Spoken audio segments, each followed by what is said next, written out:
ketaatan kepada Allah.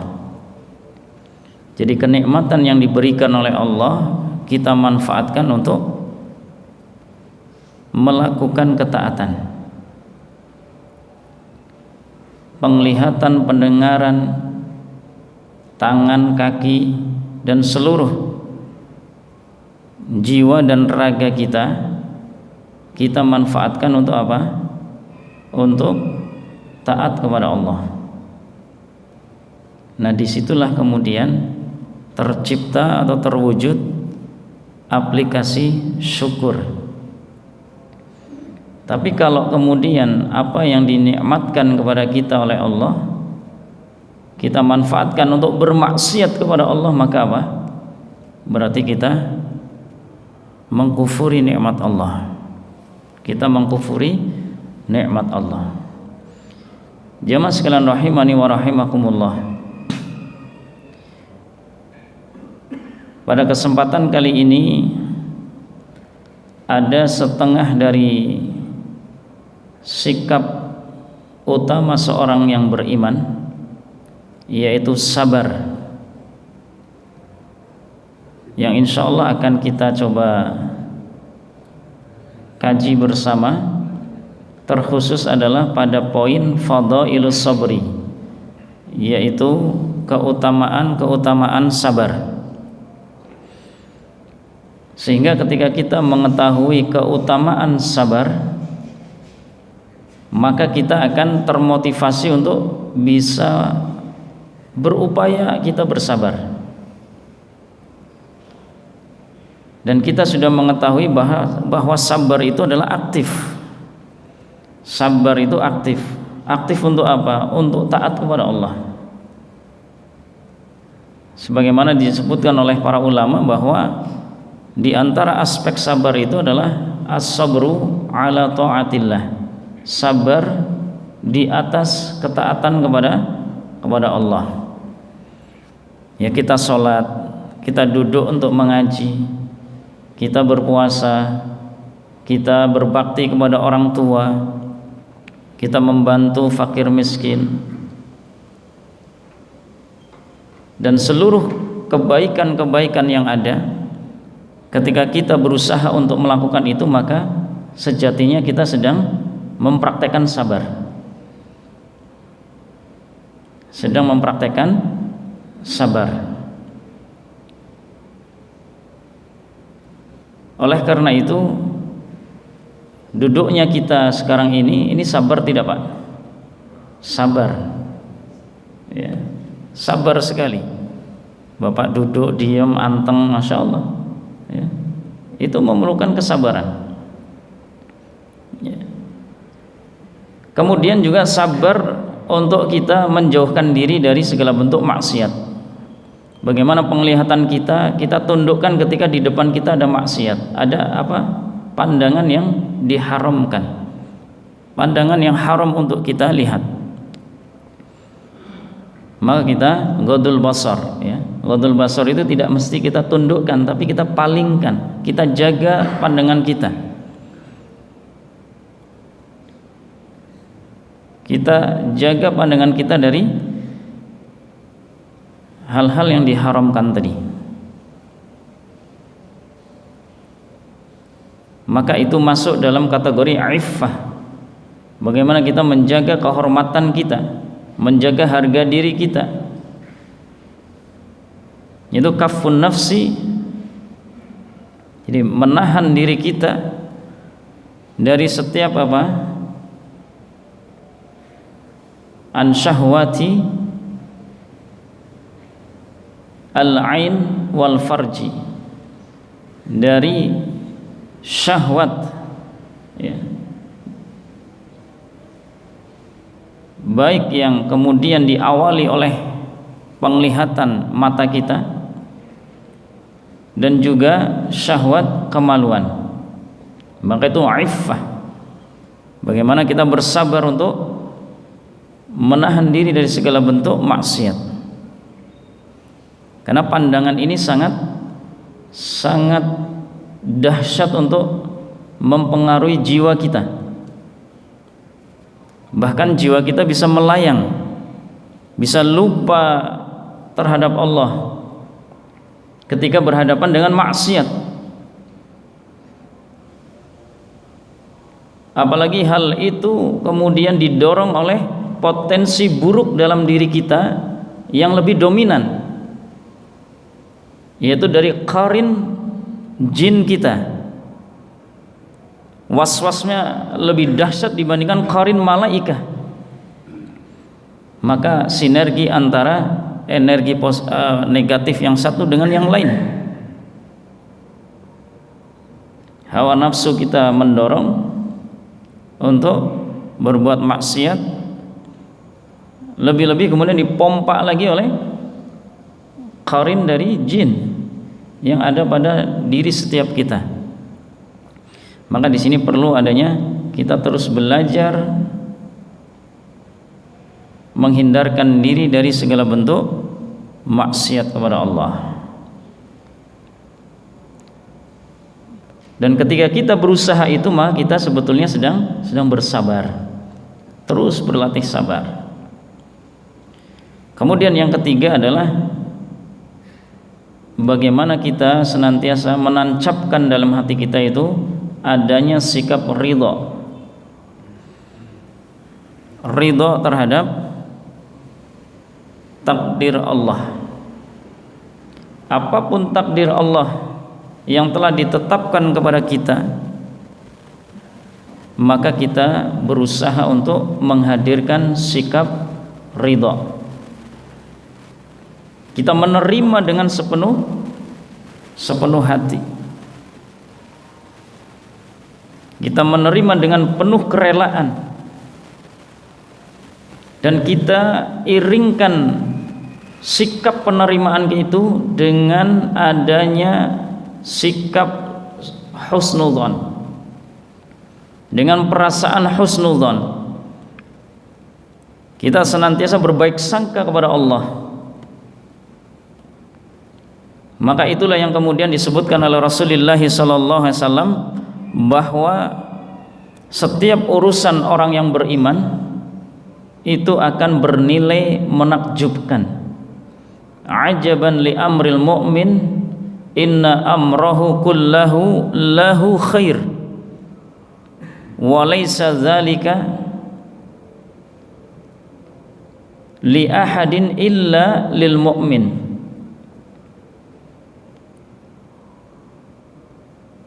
In asabathu sarra syakara fakana khairan lahu wa in asabathu dharra sabara fakana khairan lahu.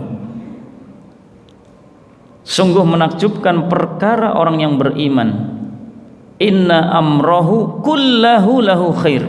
Disebutkan oleh Rasulullah SAW, sesungguhnya urusan orang yang beriman semuanya, disebutkan oleh Rasulullah SAW kullahu, atau dalam sighah bahasa yang lain jami'ahu, semuanya. Setiap urusan orang yang beriman kullahu, ya, semuanya lahu khairun, bagi orang yang beriman itu bernilai khairun. Khairun itu terbaik, dan itu pasti terbaik. Walaupun bisa jadi setiap kita ketika menghadapi sesuatu yang menimpa kita, kita belum tahu ini hikmahnya apa sih. Bisa jadi setelah sekian lama baru ketahuan, oh hikmahnya seperti ini, manfaatnya seperti ini. Nah, sikap ridho kita mendahului keinginan tahu kita terhadap hikmah itu. Hikmah itu pasti ada. Setiap peristiwa itu pasti ada hikmah bagi kita, walaupun tidak secepat seperti halnya keinginan kita untuk mengetahui hikmah itu. Tapi yang kita dahulukan, sikap yang muncul di awal kali adalah apa? Kita ridho terhadap apa yang ditetapkan oleh Allah. Dan sinergikan ridha itu dengan apa? Husnudzon kita, baik sangka kita kepada Allah.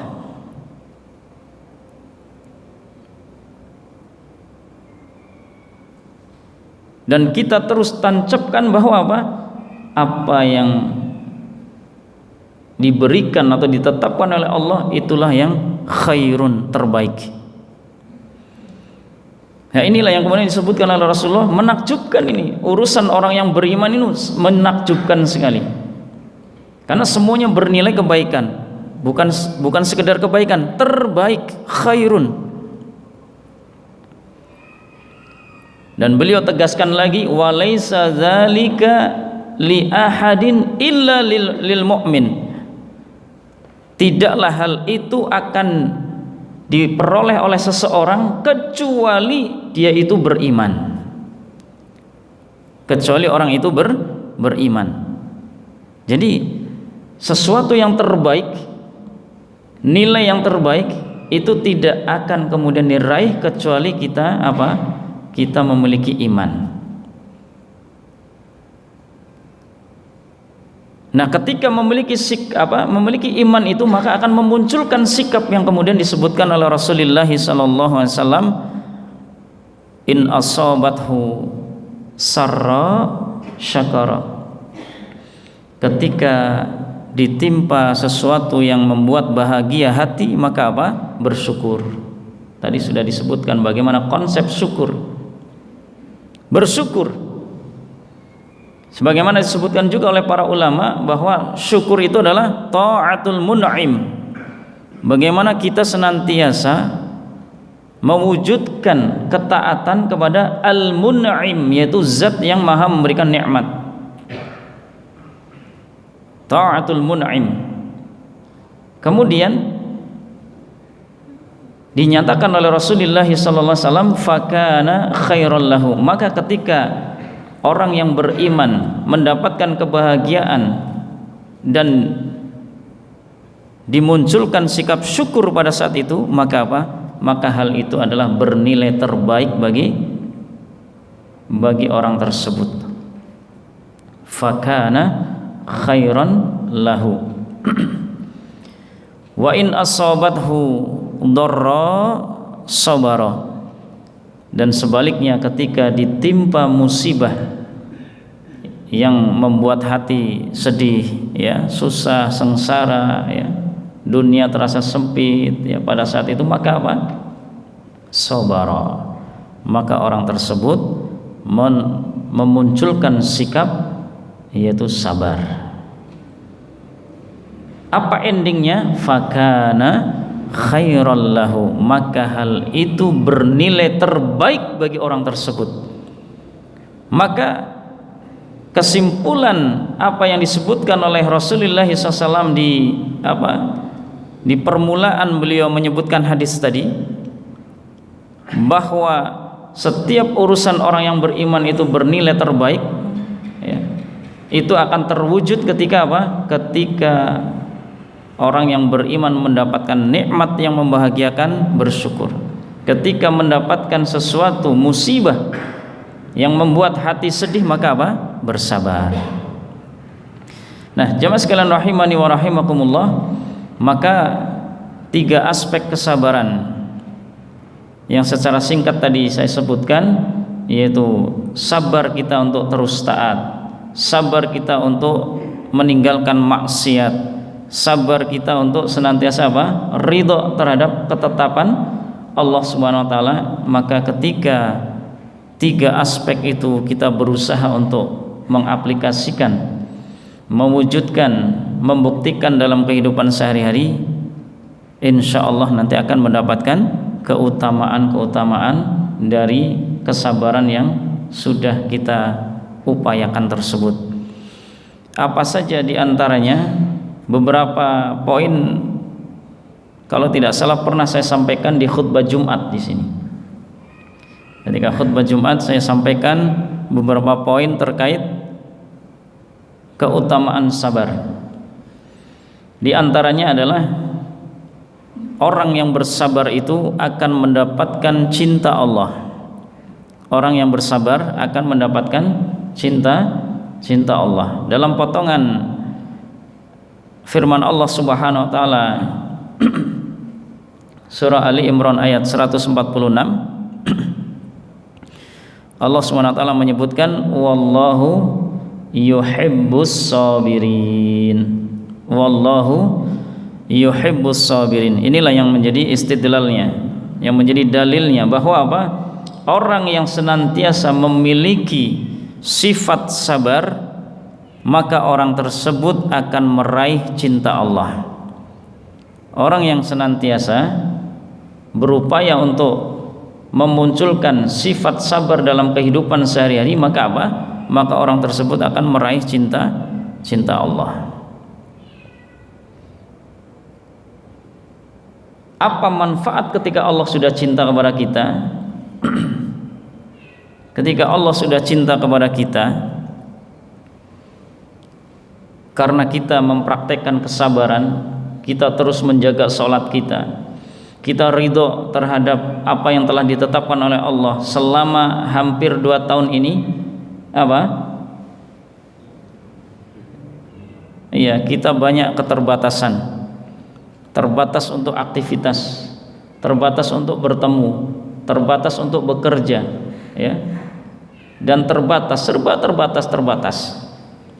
Ya. Bahkan sholat di masjid pun beberapa saat yang lalu terbatas juga.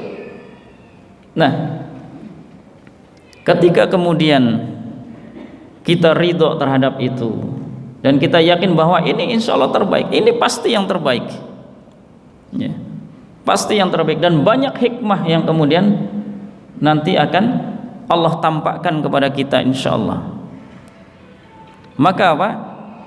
Maka ketika kita memunculkan sikap sabar itu dalam kehidupan sehari-hari, bukan malah kemudian putus asa, ya, sehingga meninggalkan sholat. Udahlah, ngapain sholat? Sholat juga keadaan tetap saja seperti ini, ya, bahkan lebih memperburuk keadaan. Nah, ketika kemudian kita menghindarkan diri dari sikap-sikap seperti itu dan kita terus memunculkan kesabaran, maka apa? Allah Subhanahu wa taala sejatinya adalah cinta kepada kita.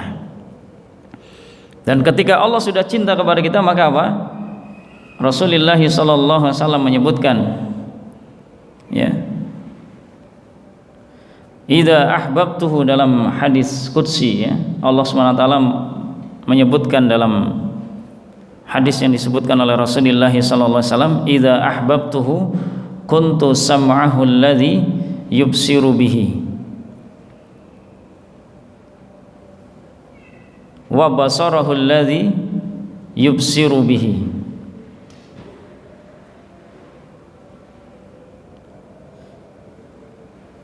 Jadi ketika Allah sudah cinta, maka apa? Allah akan menjadi pendengaran orang tersebut, Allah akan menjadi penglihatan orang tersebut, Allah akan memberikan petunjuk kepada tangan dan kakinya. Jadi ketika Allah sudah cinta, maka Allah apa? Akan memberikan petunjuk kepada 4 komponen inti dalam diri kita, yaitu penglihatan, pendengaran, kemudian tangan dan kaki.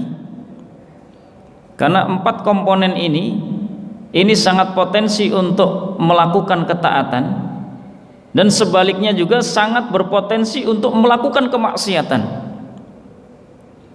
Dari mata, ketika melihat ketaatan, maka akan tergerak tangan kaki untuk menuju kepada sumber ketaatan itu. Tapi kalau di depannya ada kemaksiatan, bisa jadi ketika mata melihat, tangan dan kaki tergerak untuk ikut melakukan kemaksiatan itu. Na'udzubillah min dzalik. Nah, ketika Allah sudah memberikan cintanya kepada kita, maka apa? Kita akan dimudahkan untuk apa? Untuk melakukan kebaikan-kebaikan. Allah akan memudahkan untuk melakukan kebaikan-kebaikan, sehingga mata kita itu akan diarahkan untuk melihat yang baik. Telinga kita diarahkan untuk mendengar yang baik. Tangan dan kaki kita diarahkan untuk melakukan perbuatan-perbuatan dan aktivitas yang baik. Dan sebaliknya kemudian mata, telinga, ya, penglihatan, pendengaran, tangan dan kaki akan dihindarkan dari sumber-sumber dosa, dari sumber-sumber maksiat. Itu ketika Allah mencintai kita. Dan cinta itu diraih dengan apa tadi, Pak? Dengan sabar. Dengan kesabaran yang kita buktikan. Berarti ketika kita senantiasa melakukan sholat, itu secara tidak langsung kita ingin Allah cinta kepada kita. Tapi kalau kita meninggalkan sholat, maka apa? Secara tidak langsung kita itu apa? Ingin Allah benci kepada kita.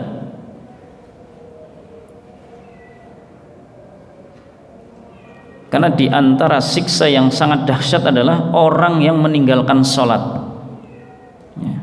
Ma salakakum fi saqar qalu lam naku minal musallin. Apa yang menyebabkan kalian masuk neraka Saqar ini? Maka apa jawab mereka? Mereka menjawab, qalu lam naku minal musallin. Kami dulu enggak pernah sholat. Kami dulu enggak pernah sholat. Sehingga ketika kita istiqomah untuk sholat, sejatinya kita itu sedang meraih hati Allah ini, sedang berusaha meraih cinta Allah. Ketika kita berpuasa, berbakti kepada orang tua dan berbuat kebaikan-kebaikan, itu sejatinya apa? Kita sedang berusaha untuk mendapatkan cinta Allah.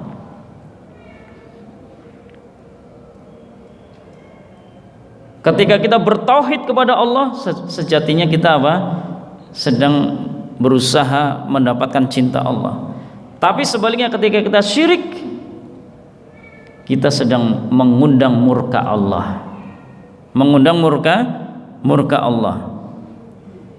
Babani muajjalani uqubatuhuma fid dunya al-baghyu wal uquq. Ada dua dosa yang kemudian akan disegerakan azabnya di dunia. Al-baghyu wal uquq, yaitu dosa al-baghyu al-zulmu, yaitu kezaliman, wal uquq, yaitu durhaka kepada orang tua. Jadi kalau kita bertauhid, maka kita dapat cinta Allah. Tapi kalau kita syirik, maka apa? Kita akan naudzubillah, ya, naudzubillah, semoga tidak kita, ya. Maka orang tersebut apa? Akan mendapatkan azab Allah. Akan mendapatkan azab Allah. Wal iyadzubillah. Karena sebesar-besar atau sedahsyat-dahsyatnya kezaliman adalah asyirku, yaitu syirik. Dan disandingkan dengan dosa syirik itu apa? Al-uquq, yaitu durhaka kepada orang tua. Maka durhaka kepada orang tua apa? Akan disegerakan azabnya di dunia. Na'udzubillah. Jadi kalau kita berbakti kepada orang tua berarti apa? Kita berusaha meraih cinta Allah. Tapi kalau kita durhaka kepada orang tua berarti apa? Kita sedang mengundang murka Allah. Na'udzubillah min dzalik. Nah, itu ketika Allah sudah mencintai kita, maka apa? Allah akan memberikan tasdid, yaitu petunjuk ke jalan yang benar bagi penglihatan kita, pendengaran kita, tangan dan kaki kita, ya. Sehingga apa? Kita berpotensi untuk melakukan ketaatan, dan kita berpotensi juga untuk apa? Dimudahkan meninggalkan maksiat. Bisa jadi di depan ada hal-hal yang diharamkan oleh Allah SWT, maka kemudian dengan rahmatnya Allah SWT menyelipkan antara mata dan pandangan yang diharamkan itu, menyelipkan di situ ada penghalang, baik itu mobil atau motor yang lain, sehingga apa? Pandangan kita tidak tidak langsung mengena kepada pandangan yang diharamkan, objek yang diharamkan. Dan bisa jadi itu adalah apa? Itu adalah bentuk bukti bahwa Allah mencintai kita. Tapi kalau nafsu kan otomatis ini mobil ganggu saja ini. Ya. Ini mobil ganggu saja nih. Ya. Kan jarang-jarang naik motor kemudian lihat. Iya. Ya, Pak. Tapi subhanallah, dengan hikmahnya Allah menyelipkan mobil di situ, ya. Mobil cepat set langsung ada di depan kita. Apalagi tulisan mobilnya apa? Takutlah kepada Allah. Masya Allah, ya. Itu kalau kita renungkan, ini Allah sayang. Allah tidak menghendaki mata kita, penglihatan kita bertamatuk, bersenang-senang dengan yang haram. Walaupun apa? Hawa nafsu ini bergejolak di dalam ini. Ya, kalau bahasa kitanya tuh gedek gitu. Ya. Dongkol banget ini hawa nafsu ini.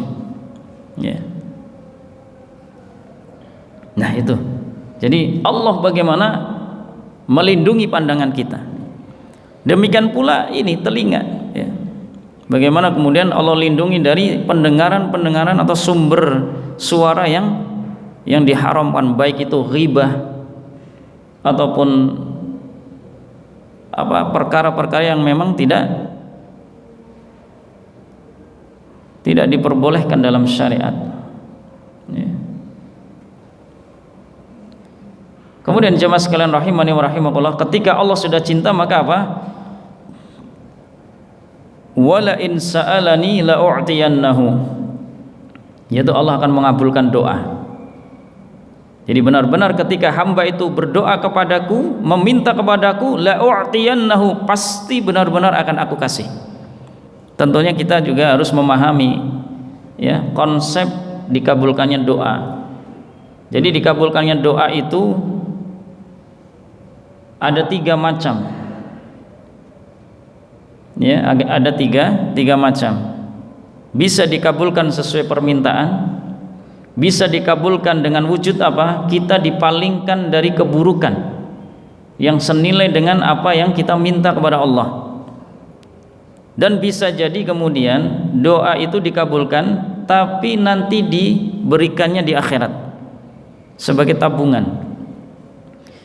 Maka ketika kita berdoa, kok sudah lama berdoa belum kunjung datang sebagaimana yang diminta, bisa jadi Allah berikan 2 opsi yang tadi. Bisa jadi berupa kita dipalingkan dari keburukan, bisa jadi juga doa kita itu nanti ditundakan untuk di akhirat. Berarti apa, Pak? Berarti kita harus munculkan sikap tadi itu, apa? Ridho, dan kemudian sinergikan dengan husnudzon, yaitu berbaik sangka kepada Allah. Berbaik sangka kepada Allah. Jangan sampai kita suudzon, karena suudzon ini termasuk dosa besar. Suudzon billah ini termasuk dosa besar. Waliyadzu billah. Ya.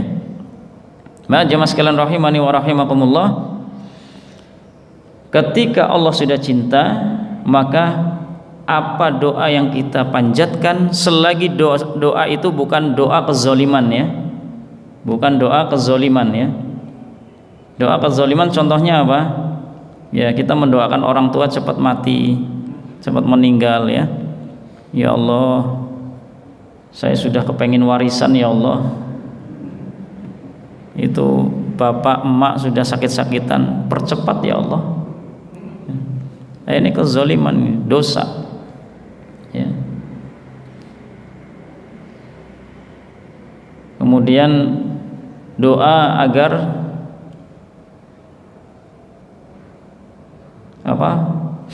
pasangan terpisah, ya. Baik pasangan itu anak sendiri atau pasangan itu orang lain, ya Allah, pisahkanlah mereka ya Allah, pisahkan sejauh-jauhnya ya Allah. Saya nggak dapat gadisnya, semoga janda pun boleh. Nah, ini zolim juga ini. Apalagi kemudian sambil diiringkan mantra-mantra, ya, semar mesem atau apa, jaran goyang, ya. Jamaah sekalian rahimani wa rahimakumullah, maka doa-doa yang ketika itu memang kebaikan, maka insya Allah doa itu kemudian akan dikabulkan oleh Allah Subhanahu Wa Taala, ya, akan dikabulkan oleh Allah Subhanahu Wa Taala. Apalagi kemudian apa? Allah Subhanahu Wa Taala sudah melihat kita adalah orang yang sabar, orang yang bertauhid, ya, orang yang musallin, rajin sholat, orang yang shaimin, rajin berpuasa, ya, orang yang munfiqin, orang yang senantiasa berinfak, orang yang mustaghfirin, yang senantiasa beristighfar kepada Allah. Maka apa? Maka Allah akan cinta kepada kita dan doa kita dikabul, ya. Jangan sepelekan doa, ya. Jangan sepelekan doa, ya.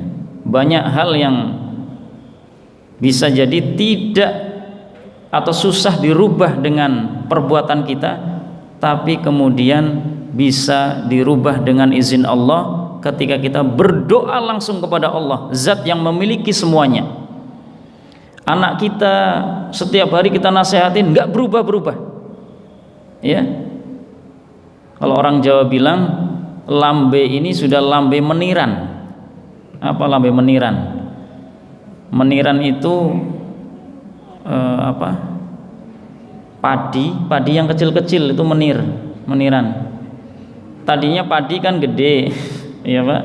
Udah jadi menir gitu. Maksudnya lambe itu udah sampai mau habis itu. Udah bolak-balik ngasih tahu tapi nggak berubah-berubah. Jangan lupa yang memiliki hati siapa? Allah.